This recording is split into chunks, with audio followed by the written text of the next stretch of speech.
Hello and welcome back to Total Lefty Disc Golf. Today we're going to be doing an in the bag for the off season, and I'm going to be talking to you about some things that we really need to improve in the bag and work on, and we're going to go through some slots that I feel like I have to replace or that I'm not really vibing with right now, and we'll talk about what's going to come in the future for what might be there. So to start, we're going to start with the putters. Currently I'm putting with Blue Bonnets from Lone Star Discs.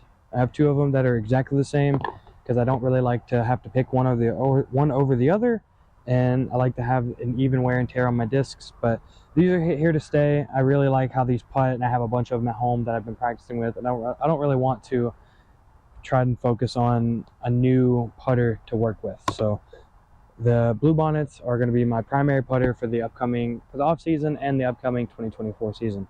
Okay, moving on, we have our throwing putters. I have two of them. I have a Sacred Discs Gnome and then a MVP Watt. The Gnome is going to be the more overstable approach slash putter to throw. I can throw it really as hard as I want. It's never going to burn over. And then the Watt is going to be more that straight to turnover putter, where no matter how I throw it, if I throw it flat, it's going to turn. If I throw it on a ton of hyzer, it'll flip up and just go straight forever. I really like both of these at the moment. I'm considering the Gnome working, trying to throw the Envy instead of the Gnome, because I just don't like how the grip feels on the bottom of the Gnome. It's like a little too deep for my hands, but that's still in progress right now. So still into deliberation with myself. And then lastly, for the slow speeds, I have a Glitch as well for those touchy approach shots that I can throw, and I can really rely on the glide and hitting the ground and not going to stand up and roll away on me. So those are my putters and my throwable putters there. Next, we're going to be doing approach discs. So I only have 3 approach discs. It's going to be the Zone from Discraft. I have a Z Zone. Really like how this feels on a forehand. Very good for approach shots. We have the Lone Star Disc Harpoon in Founders plastic. I had an Alpha plastic Harpoon, but I found it just to be too similar to my last one here, which is the Arrowhead. It's a 4301, so really straight, slight finish at the end. This Founders one is quite literally perfectly in between the Z Zone and this Arrowhead. So I really like all 3 of these for a combination here, and those are my approach discs. Next, we're going to move on to mid-range. I bagged 4 mid-ranges. I have, starting with the most understable, the brand new Gyropalooza James Conrad Detour. Just got this disc a few weeks ago, and it is perfect for my game, for my play. I really love this disc. It made it in the bag almost immediately. It's nice for a good hyzer flip straight shot, as well as for those tight wooded gap shots, as well as a straight throw it flat and let it slow turn to whatever. Honestly, whatever you need to do, this Detour can do it. That's what I really love about that. I was in deliberation, and I might still be for my straight mid-range. Right now I have the Texas Ranger in the bag.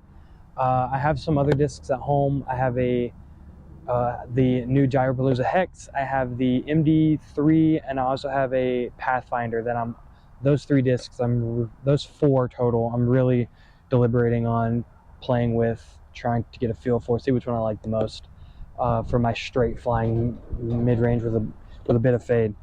Next is the Prodigy Isaac Robinson Archive. I like this disc. I can throw it flat and it's always going to finish hard, medium to hard, or I can throw it on a touch of anhyzer and it's always going to fight out of it and land flat. I like it for those longer shots that are a little too far from my approach discs, but too close for me to throw a fairway. So that's why I have the Archive. And then lastly, for those nice forehand flexes, or like a really hard dog leg right, I have the Lone Star Disc Walker. Don't really have any plans to change this or the Archive out or the Detour. The really only mid-range I'm deliberating is the Texas Ranger. Okay, now we're going to be moving on to the fairways. I have quite a few. I have the Lone Star Frio, currently in deliberation with this, the Polaris, and the Crave. Craven Polaris are a little flippy, but this thing is a little beefy. So I may keep this one and just work on beating it in a little more, or I may go look for something else that's a little less overstable. It says Sega 7.5 -1.1. It's not really accurate in my opinion, but yep, there's that. Then there is the Lone Star Brazos. I really like this one. This one is also a tad overstable, but I like to have that slow fairway overstable speed where I can throw it on a touch of ante or flat and know it's always going to fight back out of it without any problem. So this one is definitely going to stay in the bag. Next we have the Mint Disc Jackalope. This is an 8.5 -2.1. This is a nice, it's kind of beat in for me, so I like it as a nice hyzer flip to turn disc on those longer shots as well as those tight wooded holes. So 100% going to keep this in the bag.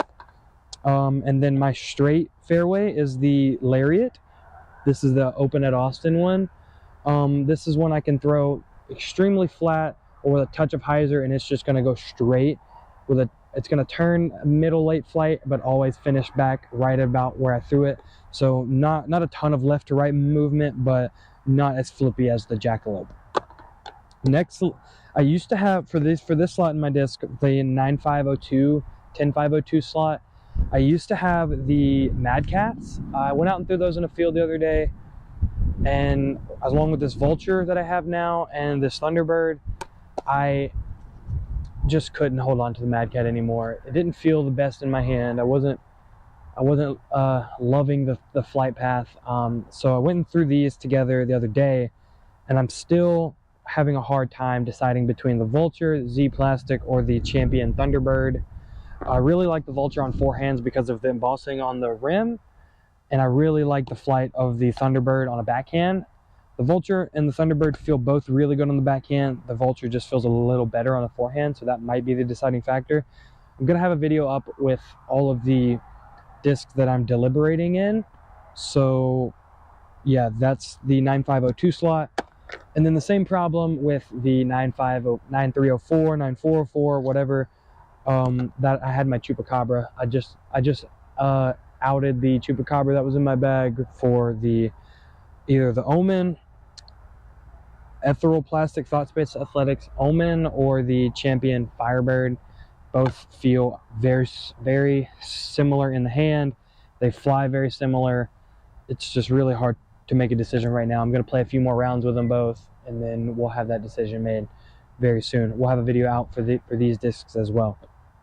And the last slot in my bag are my distance drivers. So to start, we have my understable roller disc, the Tumbleweed. I can throw it flat or on hyzer, and it's going to flip up and turn over. If I throw it flat, it's going to be more of a roller. If I throw it on hyzer, it'll flip up and slow turn, kind of like the Detour if I throw it super hard, or the Jackalope. Next is going to be my primary distance drivers, the Sacred Disc Starship. I have this one with the red stamp. This is going to be my most flippy one because I've had it the longest. I can throw it on hyzer, it'll flip up and go straight, or I can throw it flat and it'll turn over, but it's not going to come back. These other two aren't as beat in, but they're 174, 175 grams. Both are the silver stamp.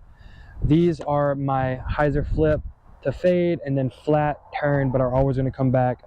These silver stamp ones I can super rely on for those long distance shot that I need. The last two I have is the Lone Star Warbird. This one is a little more overstable. It's a little flatter than the Starship, and it's if I throw it on hyzer, it's going to hold the hyzer the whole way. Or if I throw it on flat or ante, it'll push on that angle and then slowly fight out of it. So this Warbird is a little more overstable than my Starships.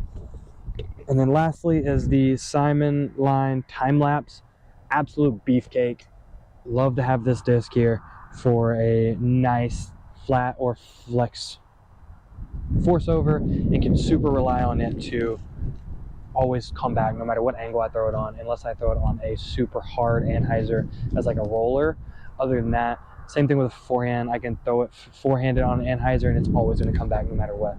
But I have a mini here. I have extra minis in the side pocket. I only have one in here right now. I normally carry 2 to 3. I have my drive bag, Throw-Joe's chalk that I use, especially in the summer. I have a few towels on this bag. I have my water bottle on the side. But yeah, that's it for the bag. Stay tuned for the next couple videos that are going to be me determining what I want to keep in the bag for the 2024 season that I'm going to be starting in April. I'll catch you guys in the next one, and peace.